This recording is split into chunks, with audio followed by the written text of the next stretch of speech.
Vamwe vari kuti chiropa changa chaora nedoro, vamwe vari kuti zvoni mukadzi akanyengwa nemwana wapurezidendi, vamwewo vari kutaura zvakasiyana-siyana. Vari kutoti mukadzi asvika pachikamu chekubva atotiza kusiya mereji yacho nekuti mukomana anzi ari kumhanya bani, zvinhu hazvisina kumira zvakanaka. Endewo vamwe vari kutaura kuti mukomana uyu ari kushandiswa nezvemweya, kana kuti mukomana uyu anosvikirwa. Hazvina kumira zvakanaka mhuri yeZimbabwe. Iko zvinezvi ndadzoka zvekare panyaya yaVision, patinokupai nhau dzese dzinenge dziri paVision dzinenge dzichingoitika munyika yeZimbabwe. Kutaura kwandiri kuita nemiko zvinezvi, mukomana Holy 10 abuda munyika nhasi akananga kurehab.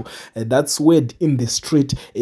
For the past 2 weeks mukomana akanga ari kutrenda zvakanyanya paakatanga ari kutaura nenyaya dzemukadzi wake achiti uri kuda kundiratidza iwewe kuti uri chipfambi stereki, kana kuti ndiitwe good example yemunhu akaroora pfambi, saka ndichakudzorera kuna baba vako vanokuisa kuna Ngosilati. Saka ndo pakatangira nyaya dzese. Takazongonzwa mukomana patakazombomuona anga akarara achiti ndakanga ndiri muchipatara nguva yese ndiri muhospital, asi vanhu havana kuzvinzwisa chichaitika. Asi paakazotanga kuenda live, vamwe vachitaura kuti ndo paanga adhakwa iye sekupupuro kwaakazviita, ndokutanga kutaura kuti ana Sean nana Collins makandiita rough, ende mimi sei makauya kuzoita basa rekutanga kuda kunditorera magifts angu. Panova ipo pakazokonzera kuti pabude nyaya dzakawanda-wanda. Paakunzi aiwa mwana waari kuchengeta hasi wake, mwana wevakomana ivava vemhuri yekwapurezidendi. Vana vapurezidendi vari kunzi ndo varidzi vemwana iye waanoti wake. Saka vari kuti akashungurudzire chimukadzi. Saka ndo zvakakonzeresa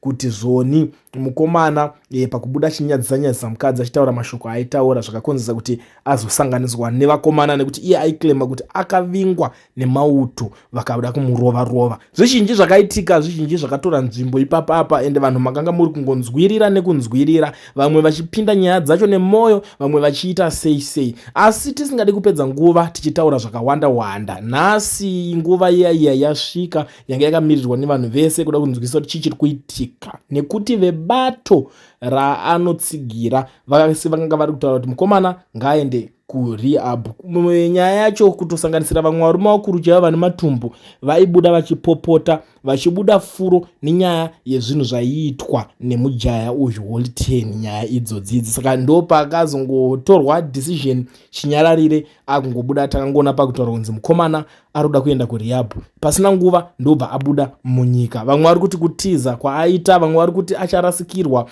neupenyu hwake, acharasikirwa nemba zvese nemukadzi, zvizhinji zviri kutaurika. Asi zvinotaurwa nevanhu hazvipere. Asi nhasi tangoti tingotaura zvaitika panguva yanhasi. Tisiri kupedza nguva, ndichakusiyai makateerera zvimwe futi zviri kutaurwawo nevanhu zvakati siyanei, nekuti munoziva kuti panyaya yaVision nyaya idzi tinounganidza kuitira kuti pamunozoswera munenge manzwa zvese zviri kuitika. Asi chakakosha, musabve pano pamusina kulaika kana muchinge mapedza kuteerera nezvinhu neaudio zvekare yandakakuda kuisa kuti musare muchinzwa ipapo. Nyika inovakwa nevene vayo. Nyika inovakwa nevene vayo. Vakadzinga varungu 27 years ago. Vachiti vachazvigona. We can put our local currency. It can work everywhere. For 27 years. What did you done? Nothing. And on top of that, nyika inovakwa nevene vayo. Nyika inovakwa nevene vayo. Munovaka nyika isina any currency. A permanent currency inotaurwa kunzi. That is the Zimbabwean currency. Wakamboona currency introduced on the 2nd of April last year. The next morning, you lose a value. Because you keep and lie. You don't speak the truth to the Zimbabwean citizen. Zimbabwe is not only for the ZANU-PF.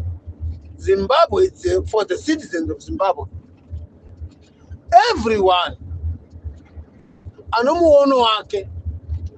You have a right to say, you have a right to contribute. Not to contribute with something to put on the table. Even a words. To speak with the words. That person is contributing. because he give you the way or the muono wanenga now. Varume kudya mabhuku, kuverenga mabhuku, kudzidza, deno chikoro changa chaitisa mari. Vakawanda kene vasina mari, vana Ibhumandazi havasingachandiswi neZANU-PF. Vana Jonathan Moyo vasingachandiswi nemhunzi. Vakawanda vakashandisiwa neZANU-PF vachinda vachitotaura zvokupenga paZANU-PF. But what do they have today?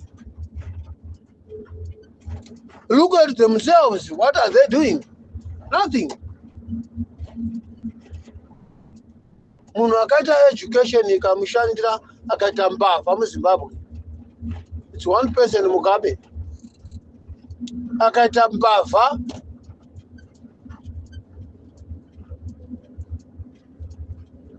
akaita chibhinya chakavandira.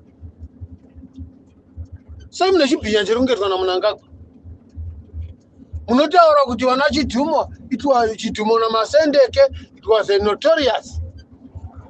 What about Mugabe? It's not a notorious. What about Mnangagwa? It's not a notorious. Why not? Don't put them there. But Chidhumo and Masendeke story. Because it's a president. Where was yesterday? Was not a president. Was not a president. But still have a notorious. That's why I have to go from Bashara.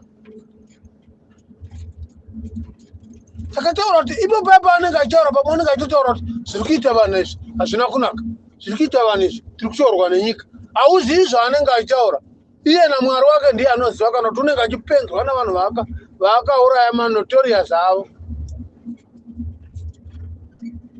For red carpet, Munanagasto, I told Rashama Okongo Shamam room, Taura Oga, some pain.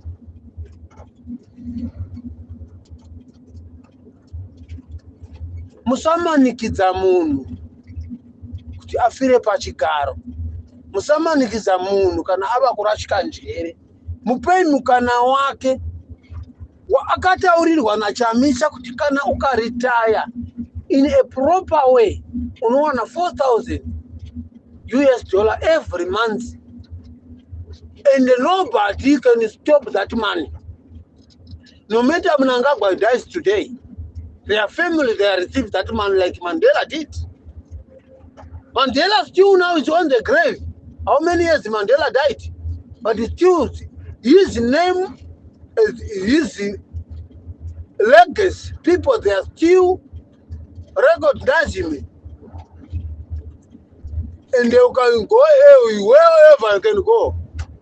You can see Chitori Shaman, statue Shaman Mandela everywhere. Europe, Africa. Bakambona Chitori Shaman, Mugabe, some other African continent countries. Bangaza Chitori Shepens, Vanopenga. Bangaza Chitori Chemont, Che Notorious, Chemont, Vanopenga. Varume munhu wavakurwara uyu. Baba Geza, mwana wavageza, Nelson Chamisa, Fadai Mahere, Baba Veshanduko, mwana wageza, Baba Chipenet. I agree with them. If you are not agree with them, it's your problem. Because hamuna meso kuona. Vana meso varikutoona kuti chinhu chiri kurwara ichi. Chipuka chiri kurwara ichi. Chipuka chiri kumanikidzwa kunzi chirambe chifire pachigaro. Chigozovengwa navanhu zvakangoitwa Mugabe ukangozetwa sembwa afa. Isu tokudza chokwadi. Nyange mukati muchindo yototaura sei. Varume ibai zviripo zvina mazita enyu kuba kwete kuba zviri legendary yokuba nezita raMnangagwa. That is totally wrong.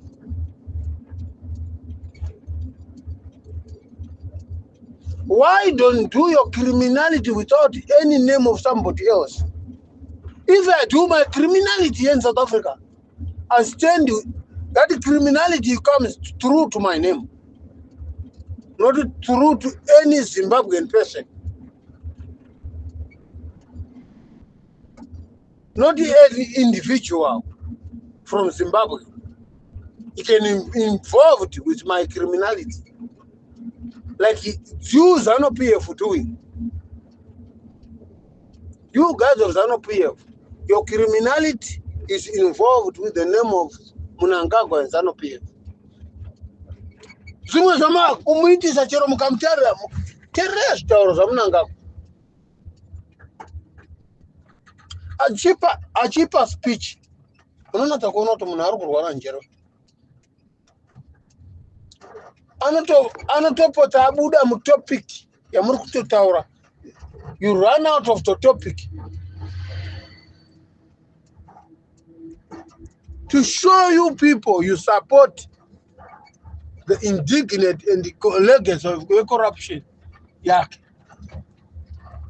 You are stupid. Zimbabwe hanga yakanaka. Pana Zimbabwe vano mukana wokuvhura mabusiness, mukana wokutenga matraki vachizviitira zvinhu zvavo.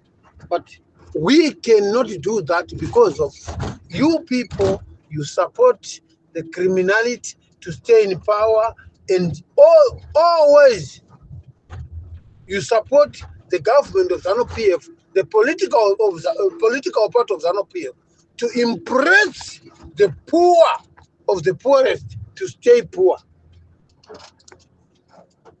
Not to embrace of the poor people to be a better people. You embrace the poor people to stay poor. That is how are you doing? And then you can call them. Even you can call today. You can call. Kuti kuna musangano we ZANU-PF, munhu wese uyai no matter ya opposition ya ZANU-PF. We don't care about that.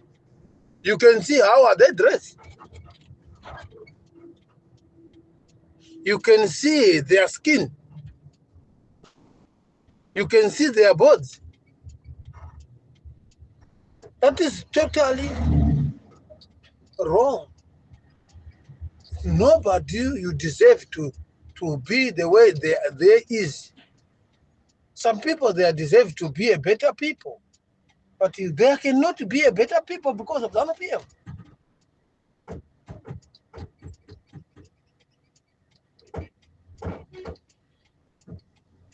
How can there can be a better people?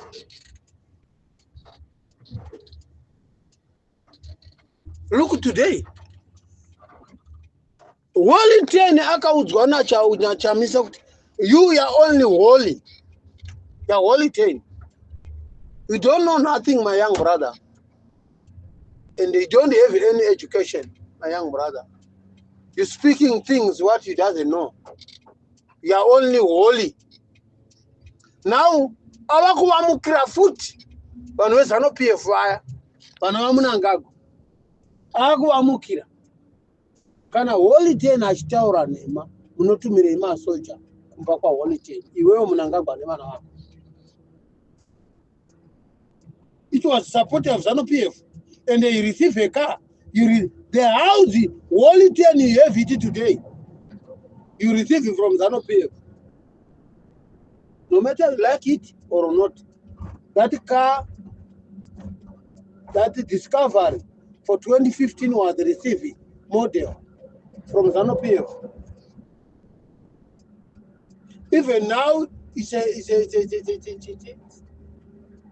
I don't know how can I call this occasion.